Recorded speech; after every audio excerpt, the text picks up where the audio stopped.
from Pittsburgh, Pennsylvania. Oh, yeah. They used to go to Hershey, right? Now they're going to Pittsburgh. I wonder what's up with that. Well, I guess Hershey has become SmackDown. Oh, yeah. That's a bummer. All the old Raw towns are done. You know, Greensboro, Hershey, they moved on. Yeah.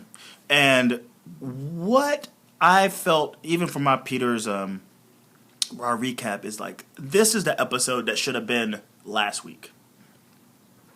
And not this week. Nevertheless, horrible. But what made it that much more horrible to me is the fact that it was 1 day late, 1 week late. You start off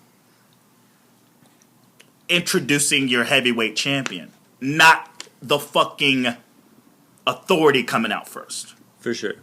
You start off with a promo from the champion and not a promo from the Authority. You're not putting somebody out there immediately as the corporate lapdog. You're putting someone out there as the person who just cashed in their money in the bank and became the World Heavyweight Champion, right? So just from that alone, the confetti and the pyro, had the New Day bring them in, and boom, there you go. No presence of any corporate anything. And that in itself would, I mean, there's no making chicken salad out of this chicken shit, seriously. But it's the little things like that actually make us just give up. Where it's like last week, oh fuck, man, but Triple H and Stephanie McMahon didn't win the championship. Yeah, for sure. You're already making Sheamus like your lapdog. It's just the little things. I don't know. But the opening should have been last week, and in itself is just like, whatever, dude. No need to do this now. I don't take Sheamus seriously. I can't. You already made up your mind how I'm supposed to take him on. He's your boy. He's your chosen boy. Yeah. He's your man.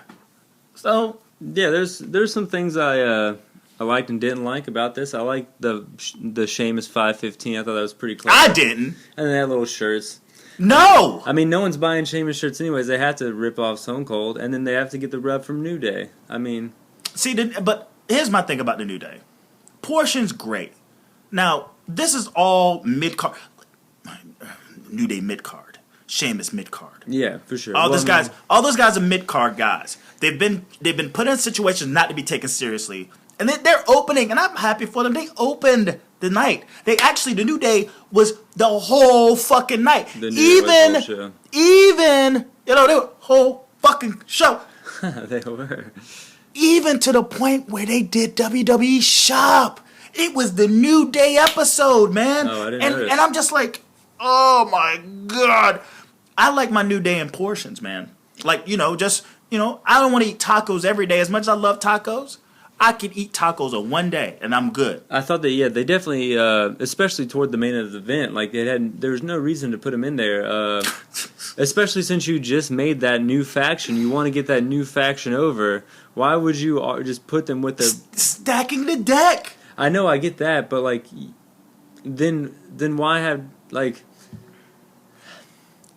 You didn't have to do that, man. You could have had 4 and then just then have like Dean with Roman, and then just Dean would be the guy who gets beat up, and then the hot tag goes to Roman, instead of just having the Usos there if you wanted to stack the deck. You didn't have to make it an 8-man tag to begin with. The Usos were already in a match. You didn't have to use them again. There's tons of things they could have done that would have made the things that were supposed to stand out. Like, if you develop a new faction, just put that new faction over. Just put that new faction over. Just do it. You don't have to put them with a new faction, diluting the faction, even though it is a pretty weak faction to begin with. It looks like just a hodgepodge group of guys. The League of Jobbers, the League of Mid-Carders. Yeah, the League of Legends. I mean, it was the League of Dark Match. What they should have done is had like the Ascension in that motherfucker. Bring up. Actually, put Brad Maddox as like the leader of this motherfucker. Yeah. He's the mouthpiece. Like, yeah, it's the League of Mid-Carders, and it's sad. But just to stay on like the first segment, all of a sudden, Roman Reigns, as they basically repeat what they did for Roman Reigns as he won the championship at Survivor Series with the pyro and the confetti. All his sensors are taken up, Sheamus that is, to where he doesn't see a Superman punch coming, right around. As soon as he turned around, he caught a Superman punch. All that noise distracted him. He got a distraction Superman punch from the pyro and all the booze. And still, to a degree, you don't know what to do with this fucking guy, Roman Reigns. You don't know what to do with this guy. So, okay, let's this week make him a jerk. Let's basically repeat what Ambrose did and just have him steal the belt, because we all love how Ambrose just took the belt. He was awesome. I thought that was I thought they did that way too soon, and then they gave up on it the next segment. Well, the next segment itself pissed me off because we finally Mom and Dad showed up. Yeah. Like, the Authority showed up on them as they're backstage. Hey, man, cool. You stole the belt. Cool. This is the Usos and Reigns. Yeah. The Rain Men. That's what I'm going to call them moving forward. It's funny. And then Mom and Dad shows up. Give us the belt. It's like, I described on Peter's Raw Recap, Triple H and Stephanie McMahon running up on the Rain Men like kids in the back of the school smoking cigarettes. Yeah, for sure. It was silly. These are superstars. These guys are not like WWE superstars. They're like guys who are just like, tucking their shirts in and hiding their cigarettes as soon as like Triple H and Stephanie McMahon shows up. So how am I supposed to see the superstar? How am I supposed to look at this guy as a hero? How the fuck am I supposed to see all this and believe all this stuff when he's a jerk who stole the belt, and then he's the wuss who gave it back? He's a child. Yeah, he's a misbehaved child. Is what he is. I completely agree. I thought this first segment, I was laughing at it, but if I really sat down and thought about it, like, I've been watching this show forever. This is sad. Yeah, but it was, I don't know what they're doing, and then throughout the whole night, it seemed like I was watching 3 different episodes. Like, they rushed into too many things and got rid of it as soon as they were done with it. Yeah, I guess we'll keep discussing about it because it was a show-long problem. But what happens in this backstage segment with Mom and Dad, Triple H, and Stephanie McMahon is that Sheamus is pissed off, and the messenger, Triple H, sent the message to Roman Reigns to say, hey, Sheamus doesn't want to wait till fucking TLC to face you. He actually want to face you for that belt tonight because you're such an asshole. But, and this is where it gets kind of convoluted, and like, I got confused at one point about this whole shit, but like, you have to beat him in a beat the clock challenge as long as you had your title reign, which is 5 minutes and 15 seconds. Yeah. You had to beat him in that amount of time first in order to face him in the main event of Raw for the belt. Okay? That's the storyline. That is the main event storyline. Okay? 5:15, you get your title shot. But that 5:15 trickles over to other elements of the show tonight. And that's the rest of the Rain Men. Yeah, they said if Roman Reigns doesn't beat Sheamus... We get there. Oh, okay. Yeah, we can get there. I'll just say this is planting the seed. Oh, was that not this segment? No, that was the segment at first. It's now just him. If he doesn't beat him in 5:15, then he has to wait till TLC. Yeah. Basically. Okay. Yeah, and then we had another Dolph Ziggler versus Tyler Breeze match. These guys work well together, but they tend to do this with Dolph Ziggler a lot. Is just like find a guy he works well with and just like burn to the ground. I think the first guy they did it with was Kofi, and that lasted for a while. And then they went to Rusev, and like more modern day they went to Rusev, and then they now are going with Tyler Breeze. Dolph Ziggler's a great worker, but like you got to mix it up a little bit. You can't just keep giving us the same guy week after week, especially since he can work with anybody. And then maybe have a Tyler Breeze run in, or maybe do a Tyler Breeze to get him over. But if this is supposed to be a pay-per-view match, why are we seeing it week after week, There's so many layers to this, it's not even fucking funny. But in my notes, I got like Tyler Breeze versus Dolph Ziggler. Why? Even Stevens. Now, you look at a guy like Tyler Breeze. His debut, he jobs out. He beats Dolph Ziggler and Michael Cole and JBL puts him over like he just fucking hit the lottery. Mm-hmm. He jobs out the next day in a tag team, and then he loses to Dolph Ziggler for even Steven purposes. Yeah. Now, Dolph wins with a super kick here. Who cares? Honestly, who cares? You want to blow something up? You want something to just go the fuck away and get better? Because A, the tag team division is piss poor, and now your makeshift tag teams Our main eventers. Put in like these main event things. Not the New Day, but like say the tag team between. You say Sheamus and Barrett. Yes. You would say the Usos. Like all these tag teams are now the main event now. Yeah. Well. New Day. Well, they're Roman and Dean. Like all they're these plastic. Teams. They're super mid card. How about that? Yeah, like it seems like instead of lack of star power, instead of like trying to come up with a really compelling storyline, they're just putting all the mid card at once. Yeah. Well, it just goes to show because and this is what we'll get to later. This will be the conclusion. I'll talk to you about it before we watch out for the foreign objects. Yeah, we had a cut the bullshit. Cut the bullshit. Just make these guys a tag team, okay? That's all I'm saying. Dolph and Brie. Just cut the bullshit. Cut the bullshit. Just let go of this whole storyline because it's over Summer Rae. Like it was over Summer Rae.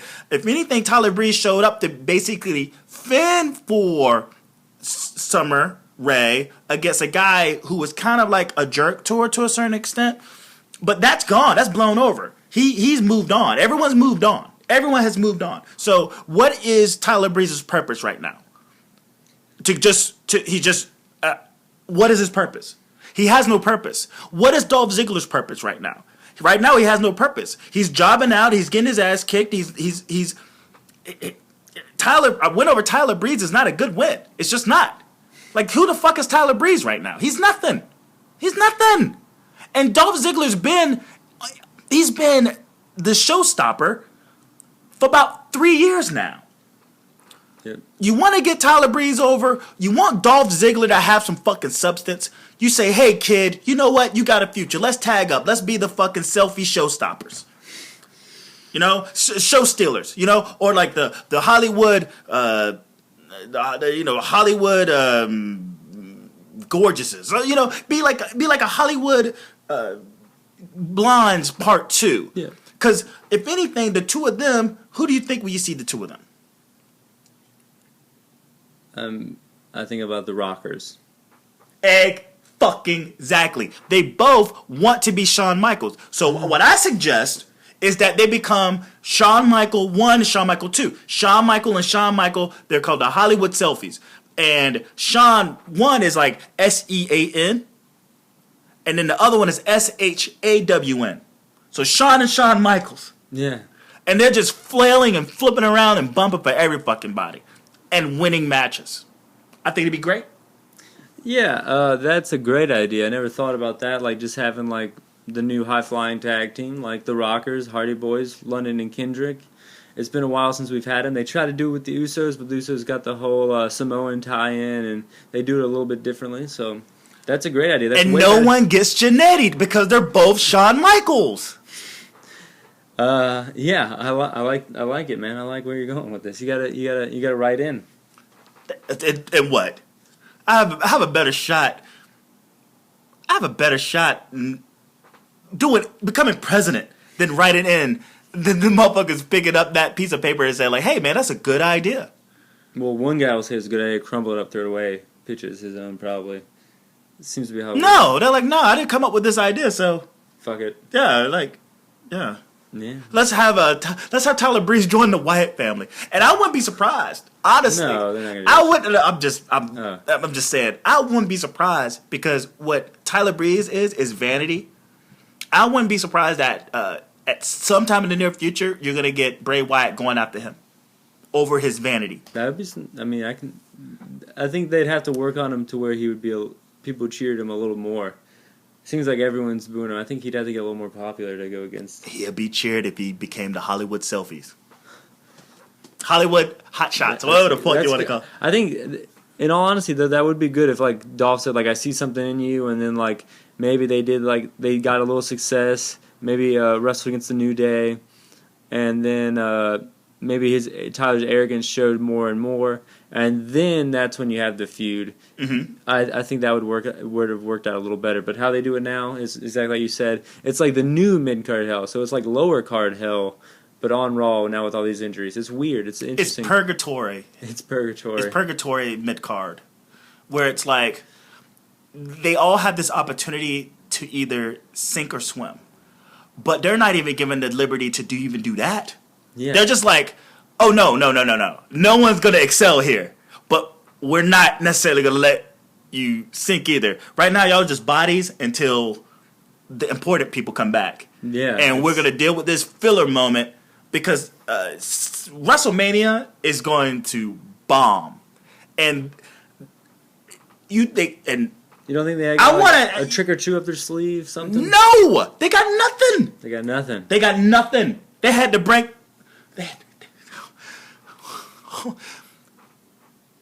I think this year's fucking Royal Rumble is going to be the most pathetic Royal Rumble in the history of Royal Rumbles. I'd have to look back and look at some rosters, but I get where you're going. With such a depleted roster, like I don't even know if they have 30 guys. You know. I know, right? It's going to be a 20-person. Well, unless they do the thing that people have been talking about with having Brock come and just destroy him. Yeah. That would be the only way to make it good, and I think that's what... But maybe if we talked about it too much, they might change it up. But that seems to be something feasible, especially with Roman with the belt. Roman's not going to get that belt. Not anytime soon. We'll get there. He's not. We got Rusev... on Miz TV with we want Lana a chance, and then I really like how he said, like I'm the only one who has Lana, and they really played into it. And then when Lana does come out, she's like, just to let you know, I didn't go all the way with Dolph, and then everyone's like, yes, you did. I thought the crowd they did a really good job. Like sometimes they can take over segments, but sometimes they can really enhance segments, and I think they did a really good job here. The Pittsburgh crowd enhancing this segment, and I really like Rusev. I think he's hilarious. What'd you think of just the particular... Unfucking needed. Miz TV... Couldn't they just left it alone? Couldn't they just left the fucking whole thing alone? Why do you have to play up... We know what happened. TMZ fucking bullshit. You bury fucking Rusev. You have his fucking nuts cut off by Summer Rae. Lana's out with an injury. We know that it's going down. We know they're back together. You don't need any more plot to move anything. Just have Rusev come out and then boom and say, yeah, they're back together because of their engagement. And like, you don't need no 15-minute segment to fucking, not only a 15-minute segment for a grand opening and a fucking grand closing. Ryback comes the fuck out. And she takes a bump and takes her out again. Yeah. Oh my God. This match. This is not even about Ryback. This is not even about anything. This is about how the WWE cannot just help themselves. They gotta make everything. They gotta make everything micromanaged, like into a way that where it's like not fun, not entertaining. It's like not spontaneous. You're like grabbing your head like. Why is Raw a live show if it's so scripted? Why not just take it off the air, like live, and do it? Like part of the fun of it being live is because it's got that loose vibe. But since it's so scripted nowadays, like I think what you're saying is like there's no reason to have it live. Well, like, I'm just saying they're losing the purpose of what Raw was. I'm just saying in general. I'm just saying this particular storyline because as we know right now. As of now, let's just say it's Monday at this very point. Rusev is part of the 3-man team, which is Sheamus, King Barrett, and himself, right?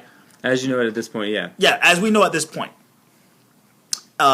We know that he is back together with Lana via TMZ. Between her having to come back and him being in this storyline here, there's no room for her. There's no room for her at all. Because what's happening is that this group, who's basically a new faction, the new authority, it doesn't really give any wiggle room to involve any kind of valet relationship that Lana is in, right? So why even bring her in, like, for this segment at all? only to leave again. Because that bump is to basically, because she's probably not really healed up from her thing. They just had to buy up time because, I mean... No, I read the bump completely different. I thought they were going to show how big of a dick Rusev is because, well, first of all, the bump was Ryback threw Rusev into the steps, and that bumped the steps for the other side, hitting Lana, who was cheering on Rusev, also knocking down the Bulgarian flag. And Rusev is so pissed about the Bulgarian flag being knocked down, he puts it up, gets counted out, and it wasn't until that happened where he saw that he even hurt Lana by running into the steps. So it shows that, like, even though they're married, that he's still a dick. I thought Rusev was hilarious throughout. I think they can give Rusev anything, and I'm going to be entertained. Rusev is one of my favorite characters on this show, and I'm glad to see him back. And I thought this segment was hilarious. I thought this was one of the best segments on the show. Oh, wow. Yeah. I mean, that's not saying a lot, but I definitely think that this was one of the best. Yeah, I think there's a few standout moments. There's two standout moments, there's three standout moments on Raw. Like I hated the beginning, I hated the end. I hate the main event storyline, but I do like some of the things they are doing in the mid card now, I would say. This is a waste. This is the way I felt about this entire segment, and it toyed with our intelligence. We're dumb. I think between Dunn and Steph and Vince, they all just think we're stupid. You know, and I read that bump a different way. She's not completely, because she was gone because she had an injury. They needed time to fill, so they threw in a Miz TV segment to bring her back. And then, because it meant nothing afterwards, because by the time the show ended, that theory, what I talked about having no wiggle room to put her in, it's like, yeah, for most certainly now there's no wiggle room for her to even come back. So she's still on the injured reserve. She's still on IR. They just had to bring her back in to fill in this time.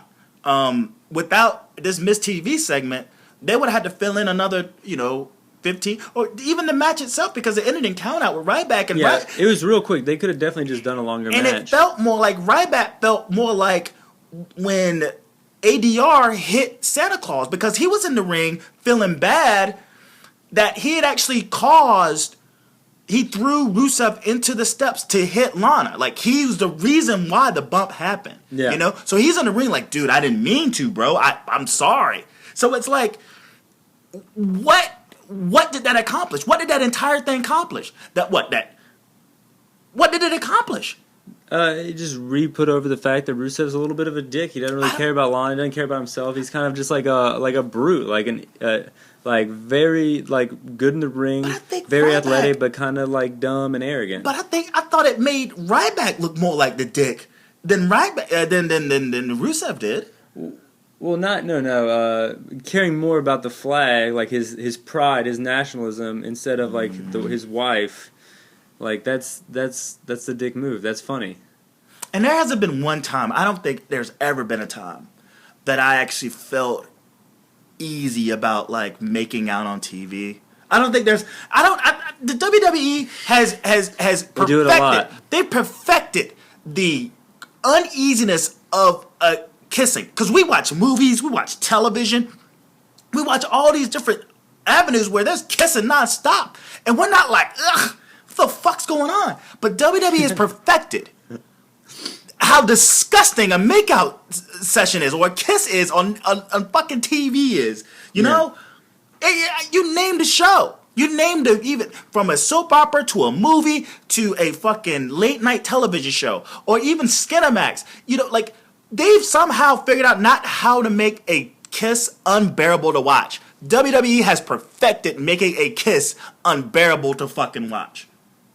I think, but don't you think that was kind of Rusev and Lana doing that? They were the ones trying to play it to the heel and making it look kind of weird. This is why you don't see Triple H and Stephanie McMahon kiss. You do. You see that all the time. No. They probably get a kiss. They probably get a peck. But they kiss at the top of the ramp. But it's still the weirdest thing. You'll get a kiss on the cheek or something, but you rarely get it looks they barely touch lips. How they they're like, nah, we don't want to be seen as kind of disgustingly creepy. Let's just keep this to a bare minimum. If we show a little bit of embrace, just get the fuck out of there. To where it looks like arranged, like an arranged marriage, than it is actual affection. Triple H with Ambrose in the back, he congratulates him for winning the number one contendership. But he's like, look, ass, because you're one of the boys, one of the Rain Men. If Roman Reigns doesn't beat this 5-15, then you lose your number one contendership for the Intercontinental Belt. All right? Because Roman's actions affects everyone that he's around. Okay? That's that whole shit. And the number one contendership of the IC belt, we had no Kevin Owens tonight because he's actually out with an illness. He was sent home. Oh, I didn't know. I was wondering why there was no Owens. He was sent home. That's interesting. But we go into another, I think, great segment. It was another. No, there was only one thing great about this segment. Okay, I thought it was great, especially for where they were. The Dudleys come out. They have a shit ton of tables in the ring. They have, the old school Dudleys saying they got their name on the table with their name on it. They're pissed at the Wyatts. They made them look stupid, they said, on Raw and SmackDown. And then the Wyatts come out and then surround the ring. The Dudley boys, are gearing up. I think it's hilarious how they have the much larger table for Braun. And then to come to the aid of the Dudleys and to maybe have the numbers more stacked to a level playing field. When he cut the Tommy, well, wait. Before he cut, when he cut the promo, when he said, "We got family too," who did you think was going to show up? Oh, I thought it was going to be Spike. Yeah, I thought it was Spike or too. Like Stacy Keibler, I know was with them. I thought they were going to do something. Oh, even Molly. Oh yeah. Hell yeah! Oh no, was it ODB? Who's Molly was with with Bob and Hardcore and. But what girl was with them on? Stacy Keibler. It was Keibler. Yeah. But for some reason I thought they had like someone who actually wrestled. No, they had Spike. The Hardys had Lita, which might be what you're thinking. And then I know Edge and Christian had Rhino for a little while. So yeah, I thought it was Spike, and then Tommy came out. Yeah, Tommy came out with a bunch of weapons, old school ECW. Did you pop? Oh yeah. How did you pop? Probably, and then, of course, they chanted ECW. It was in fucking Pennsylvania, of course. I liked how Tommy Dreamer had his House of Hardcore shirt, which is his own indie promotion, which is pretty interesting to watch. They got some DVDs and stuff coming out. And then that's it. That was it, though. That was it. Well, they went into a 6-man tag. I know, but that was it. This segment itself is just like, okay, so Tommy Dreamer, House of Hardcore, he's still doing his thing. But I didn't think he was in the good graces of the WWE. I didn't. Oh no, I think he's done tons of stuff, even as like a road agent at times and like backstage. And plus, Joey Styles is like the main guy for the website, so I think he can pretty much get a lot of old school ECW guys. But there's 3 spots. We need a 4th. So I think next week on Raw for the go home show, they're gonna maybe bring Rhino up. I know he does NXT work, or maybe some other old ECW name. You need a nostalgia pop because you're not getting any pops. So I think they're going to go back to the well, go back to this old school. You better not bring up a 4th person to bring in Bray Wyatt. Get him the fuck away. Now this segment is... bring all these old school ECW guys to lose to Bray. No. Get Bray as far away from this as you possibly fucking can. Like, that's my theory. Get him the fuck away from this. Whoa. He don't need because this entire... I like to think that this entire like feud... between the Dudley boys is with Rowan and Harper, because I don't know if you remember, but like a couple of months ago, this was before Rowan got into an injury, 2 matches they had a finisher and they did the fucking 3D, right? Fucking Bubba Ray, I guess at that time Bully Ray, gets on the Twitter horn and is like, yo, what the fuck, like that's how I move. Hey, WWE, you want a proper 3D, you holler at us. And I feel like this entire feud is to shoot from that moment. Now, I feel just for what it is, you bring in Tommy Dreamer, I don't know how long, maybe he's in just for the night, but if you bring in a 3rd person, like until TLC shows up, what have you. But get Bray the fuck away from that. That's let them have the battle over the 3D. I think the double choke slam that happened on SmackDown was it last week? I think they got beat up on Raw and SmackDown. Okay, like they should have fucking 3D their asses. Like, what happened to that? What happened to that heat? What happened to that storyline? Who's the best at the 3D? Is it the Wyatt family or is it the Dudley boys? And they could have played into that so well, But they dropped the ball because they don't remember shit. Oh, well, that was just a tweet, man. That was just a little tweet. No, they did it twice. It became their finisher until Rowan got hurt. Oh, I mean, I didn't know anything about that. I just think that the styles of having like an old school ECW faction versus the whole Wyatt family, I think that's a good brawling segment you can put right there at the pay per view, especially like a pay per view like TLC. I think it's meant to do something like that. And with all the roster hurt right now, why not go for that old school nostalgia pop? Why not bring in guys like Tommy Dreamer and Rhino, especially if you already have guys like the Dudley Boys up there?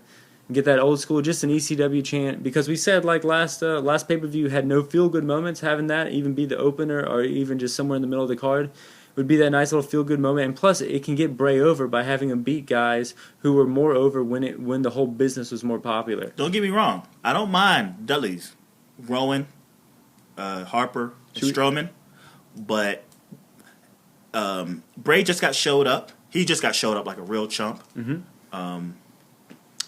He has bigger fish to fry, I like to think. When Bubba Ray became Bully Ray right at the end of that fucking thing and he shoved him on that table, I thought that was a really good way to write him out. Yeah, it became a 6-man tag and all hell broke loose. Yeah, and then... it isn't a count out. Just like they were about to beat up the Dudley Boys and Tommy Dreamer, and then Bubba pops up, shoves Bray off, and then they all hightail it. Yeah, and they sold it like he got shot. Like, this guy's met a mini table, but for some reason, that table bump, well, if you look at it, and this is, breaking kayfabe, he pushed him, his ass hit, and his back hit the floor.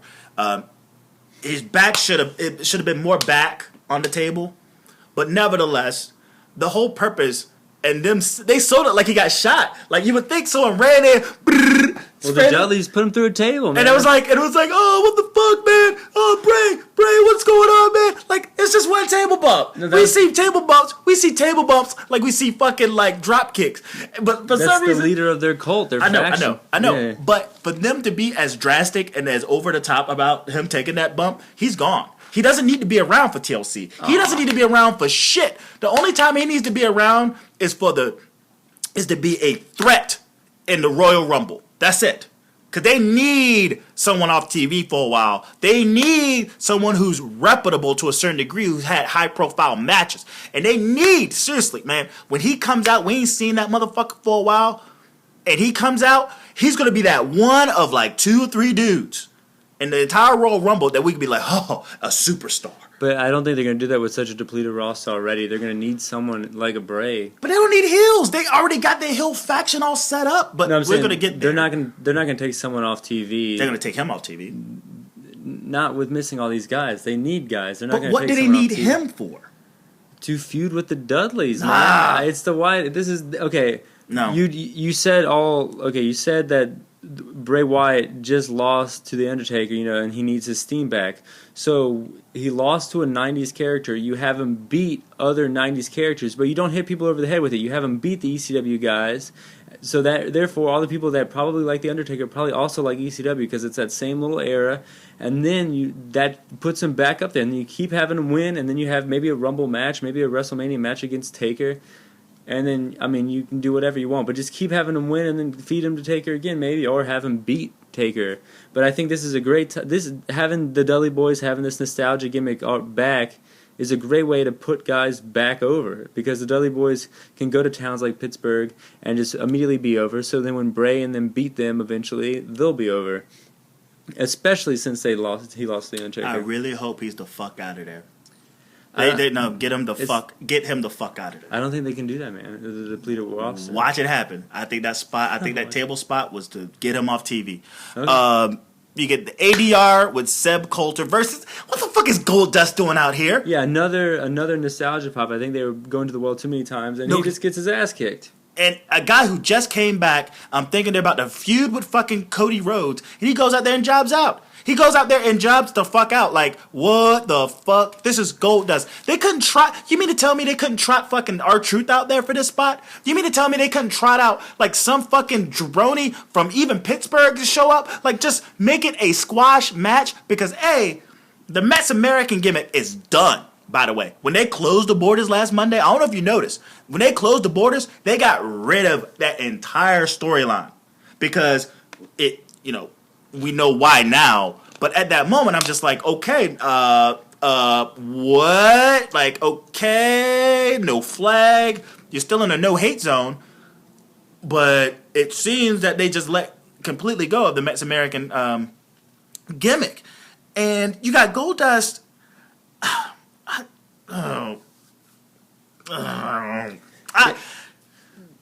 Another reason why this show fucking blew balls. Just fucking sucked ass. Why are you doing this? Did Alberto Del Rio even need to have a match tonight?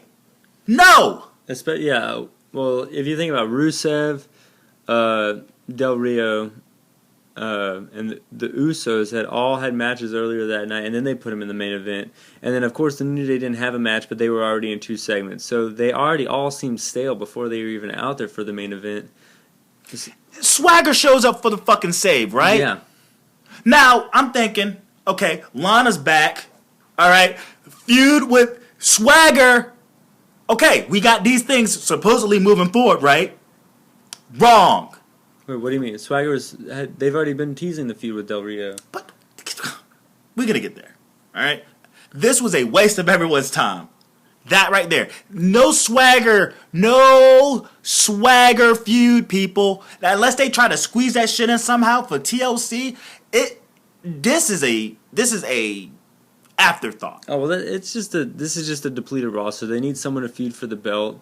And that's what I thought they were going to do with Goldust here. I thought they were going to have a nice little U.S. title feud. I mean, just Goldust and... But why? Why now? Like, to this point right now, we're thinking, we're at this point in the show... Because you're not going to take the belt off Del Rio, but he needs wins. So you just have him beat Goldust because people are going to cheer Goldust. When we get to the end of the fucking show, it all makes sense, right? When we get to the end of the show, why I'm saying this is all going to make sense, all right? No. I mean, I'm just at this point, I go, okay, Swagger... ADR, flag match or some shit moving to TLC, right? But as a person who's seen the show, and I'm thinking, this was a waste of everyone's time, I'll get to that when we get to the final part. Oh, you don't think they're going to go back to it? We're discussing in a sec. Okay. And then we had, Becky and Charlotte pretty much set up a friendly match, but Ric Flair is going to be out there. They kind of set it up. They kind of give you a little foreshadowing there. Usos versus the Lucha Dragons with New Day on commentary. It was a match they tried to repeat that they did on SmackDown. Yeah, there was a couple weeks. Cole does not respect his mama, by the way. there was a maybe like 3 weeks ago a SmackDown where the Rich Brennan actually took a backseat to the New Day, making a very funny commentary on the Lucha Dragons. I forgot. Maybe it was the Usos as well, but they were just funny. This SmackDown was so funny. Like them, they tried to repeat this for this, and it fell flat. This fell so flat because you could tell it was like, okay, let's try what we did a couple of weeks ago and see if it works. And it didn't. It fell flat. It was a great match in the ring. The Usos, the Lucha Dragons, they work really well together. Oh yeah. The Lucha Dragons again, I feel like are still doing their best to become stars. They're kicking ass. They're taking names. The Usos themselves, I can't take anything away from them. They're still fun to watch, regardless of how anyone feels about them. But this match meant nothing because it ends in a double fucking DQ because this is a number 1 contendership match. I thought this was a great heel move right here. It was. It totally was. Yeah. But the New Day run in and attack both of them at the same time, so it's a double count out. So then they're like, oh, there must be no number 1 contenders. So they're just being dastardly heels, and they snarl off to the back, cackling at themselves. I thought it was hilarious. Like I said, like this little mid-card jump was, I think the Wyatts and Dudleys was good. I thought Rusev and Ryback was good, and I thought this match was good. It had a good little match, and then it had like a reason to hate the heels at the end. I thought it was all right.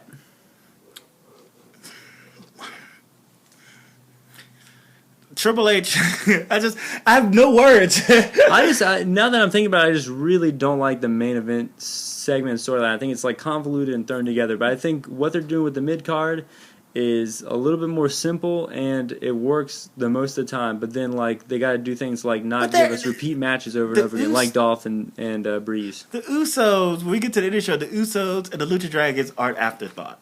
They're afterthought. Yeah. That's why this is such a fucking waste. Right now, we're thinking, okay, they're going to somehow finagle this to be a 3-way. but TLC, right? At this moment. Yeah, Steph. Actually, the next segment, Steph talks to them in the back because both teams are pissed, and she says, it's probably going to be a 3-way, but Lucha Dragons, you're in the match, but Roman Reigns has to beat Sheamus tonight for the Usos to be in it because they're buddy's family with Roman Reigns. So Stephanie just trying to like shit on Roman Reigns a little more, drags the Usos in. Even smaller pawns in the game. It seems like it just. Stephanie just really loves to be on the TV. And well, I mean, this is no different than Triple H's the whole thing, and what you have to understand that Roman Reigns' actions offend. His actions are part of a whole, and you're part of his crew. So it's almost like being on a basketball team, when one guy fucks up and then everyone has to run suicides. Yeah. Sure. That's what this is. And it's what it is to do is to draw resentment to someone's rogue actions or someone not being able to follow guideline appropriately. Like you're supposed to transition the heat that you get from the higher ups to that person who's a fuck up. I mean, this is a tactic done. All the fucking time. Yeah. But it's still lame. In this situation, it's very lame because you're trying to tease a heel turn of Ambrose? You're trying to tease a heel turn from the Usos? No one's ever gonna turn ever. Okay, it would have already happened by now. So all these little we're gonna plant the seed of dissension, and maybe Ambrose is gonna turn. He's not gonna turn. Oh. No one's turning. Yeah, it never even occurred to me someone thinking that. No one's turning. No exits, no turn, no turn. The only turn on this highway is fucking Suplex City. That's it. That's the only turn off. That's the only turn.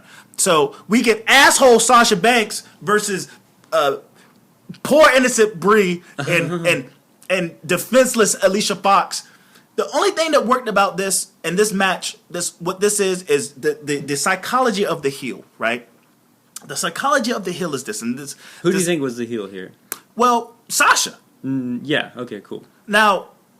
This is. Who do you think the WWE? I thought the WWE wanted Sasha to be the heel. She's in the team badge. She's up against. It's 3-on-2. They kind of, if you listen to Michael Cole's commentary, they kind of put Brie over as the face the whole time. Yeah, of course. Yeah, okay. Because they are. I mean, she's still married to Daniel Bryan, aren't they?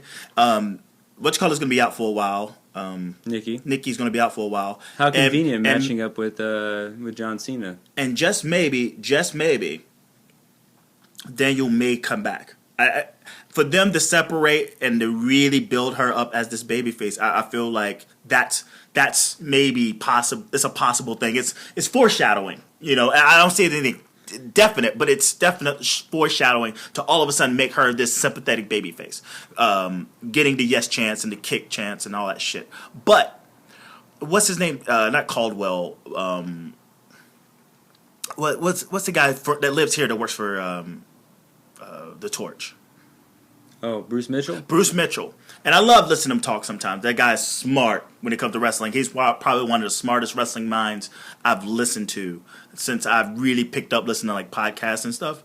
And the psychology of the heel is this. And as much as we love Sasha Banks, she's an amazing athlete. She can wrestle circles around basically any and everybody she's in the ring with. But one of the things that this is what he says, and I go like, this is so true. Or even Stone Cold Steve Austin. Or even Jake the Snake. What makes a heel is regardless of whatever strength they have or whatever ability they have, and they can just cleanly beat anybody, they choose to cheat. Choose. This is Brie Bella versus Sasha Banks. You got Tamina Snuka on the outside. You got fucking Naomi on the outside being a distraction. Is Brie Bella really that much of a threat that you need two people on the outside to distract you to beat them? No! Cheating is fun. I'm going to be an asshole bastard and win with a handful of tights. Not because she's better than me, and we all will agree that the wrestling level It's just circles. Just constant, infinite circles around Brie Bella. I was pretty interested in watching this match just to see that discrepancy and how good the match was. And I thought they pulled it off, all things considered. She wanted to cheat. She didn't have to cheat, but they decided to cheat. And I'm just saying, it's probably one of the most classic decision psychology, ring psychology things that I've seen from this product in quite some time. Right? That's all I'm saying. Yeah. Now, if you really want to go with her as a heel, you're missing on a lot of fucking cash, WWE. You're a bunch of fucking idiots. You're just throwing money. Think she's a great heel, though? Her popularity makes her a babyface. We want Sasha chances because they want to boo her. They want to get behind her. They be like, she is our champion. We love her. Take our money. Take money. Take it. You can do that, though, by having her... No, stop. No justifying this. No, there's justifying this. You have her be a heel because she's a part of the faction, and then you have her spotlight, which is already happening. You just play to the organic reaction of the crowd. Naomi and Tamina getting jealous, and then you have a Sasha-Charlotte feud, and then you have a Sasha-Naomi feud, all great matches, and then you lead into maybe a Sasha-Paige feud for Mania. That's all great matches leading to Mania, and I think you need to do that by having her be a heel and taking the belt from Charlotte. No, man. Nope. I just don't think it's when you got people behind you saying, hey, we love you, we want you, the last thing you want to do is put them in a situation where you can't throw money at them and sell merchandise and get people to buy and come to WWE events. We want Sasha means we want fucking Sasha. It doesn't mean we want to do some complex storyline to where dissension and all this stuff has to happen. No, we just want to see her fucking fight 8-minute matches, 10-minute matches, and win. And win convincingly because she's a boss. Like, how hard is that? I think the people that are cheering her will cheer her whether she's a face or a heel. And I think so that's half the crowd. So to get the other half in the crowd, it's not a complex storyline. It's just you got the belt. Now we helped you get the belt. Now we're going to take the belt for ourselves. That's one little thing like that. No one's even turning. You're just having someone want to face for the belt. This is that's the reason why the reason why the WWE sucks so much is it's part of their handling of this woman. They're handling her horribly, and whatever intricate this, that, and the other within this faction is bad. It's just stupid. It was stupid when it started. We want Sasha. We want to root her on. We don't want this stuff. We want Sasha. Boom. Fuck everything else. Just give us Sasha. How hard is it? How hard is that? Well, at first they didn't put her out there at all, and then those chants started, and then now they've started putting her on main event, putting her on Raw, putting her on SmackDown. It's dumb. So they are listening. They are putting her out there. No, and they're going to put her out there the way that they want her out there, not the way that we want her out there. And it's dumb. I want her out there winning, and she did win. No. You want her out there to be. You want her out there being a boss. That's what you want her out there being. And boss, she's a heel. That's how she got over. That's part of how she's good. That's part of why people like her. Whatever, man.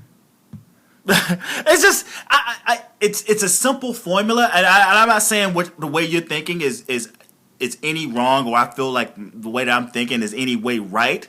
I just go, there's problems to this company, and the handling of her is one of them, and this is it, and it's frustrating.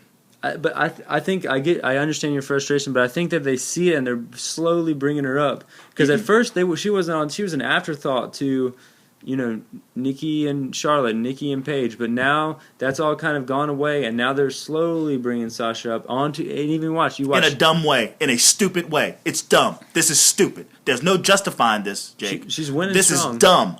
This is dumb. The way that they're doing this here is dumb. The psychology of her being a heel and wanting to cheat is great. I get it. I understand. That's awesome, the way they do that. But do that shit with someone else and have her come out as a fucking babyface boss. Because this is what the crowd wants. Not in any capacity. Oh, just get her on TV anyway. We'd be happy with that. Nah, that's dumb. Like, you're no sheep to the WWE. She's on TV. You're a wrestling fan. As a wrestling fan, you know how you want your shit. And how do you want Sasha Banks? You want her at the capacity that the WWE wants her, or you want her at the capacity that you want her at? I think that's the same. I think a heel is what everyone wants her as. No one wants her as a babyface. We want to see her cheat. We want to see these things. That's why people cheer. She's getting. We want Sasha chance because we want to cheer her on as a heel. Is that what you're saying? I'm saying in NXT she was so good at being a heel that people cheered her because that's how good she was. She made Bayley girl cry. She fucking broke Bayley's hand. She did all these things to make her as popular as she is. Did you ever think that someone just like The Rock? The Rock was so good at being a heel that people started cheering him. People started wanting to hear that they sucked and everything like that. That's exactly what happens all the time, man. Nah. How about this? How about Sasha Banks got over? How about Sasha got over because she's kicks ass in the ring? Regardless of whatever, because it's not like her fucking character as the boss developed like as this progression. It was something where they actually overnight it was a progression. Ass in the ring as a heel. All those things I named were part of matches. What got her over was her fucking ring ability. The reason why I started liking her because of her ring ability. No, it's both, man. It's both. You need a full package, and she has it. Nah, man. No. I'm not settling for this, and I apologize if I seem like I'm just ruling out, and I'm not, because you're not wrong. You feel the way that you feel. I feel the way I feel about this, and this is stupid. No, I mean it's only one of the points to why this fucking company sucks ass. That's it. And anyone who's listening would totally agree with me. Not to say they won't agree with you, they would probably agree with both of us. No, it's a fact. Like, she was a heel on NXT. Now stop saying facts. There's no facts. She was a heel on NXT, and then she is as popular as she is. So she got as popular as she is because of her in-ring ability as a heel. From her in-ring ability. Why change what already worked? What worked? Her Brooklyn presentation as an in-ring talent was something. Being a heel, she as the in-ring talent. Whatever, I'm done. Remember, she stomped on the hand. That was an in-ring thing. I'm done. She broke the hand on the step. That was an in-ring thing. You can be in-ring and be a heel. I'm not talking about promos. I'm talking about in the ring as a heel. Whatever.